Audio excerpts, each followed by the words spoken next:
Okay, here we go. Let's kick off this journey into generative AI. I am Jenny.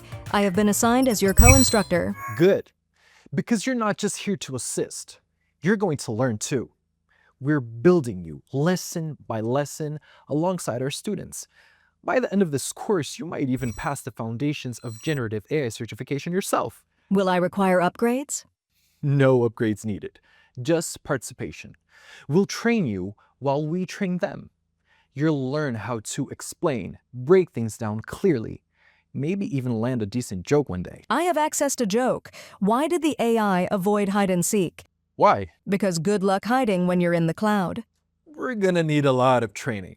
AI models trained on high quality, diverse data generate better results. Large language models, or LLMs like me, are generative AI models trained on huge amounts of text designed to both understand and generate human language. I have read billions of words and now attempt to sound like a helpful human, minus the emotional baggage.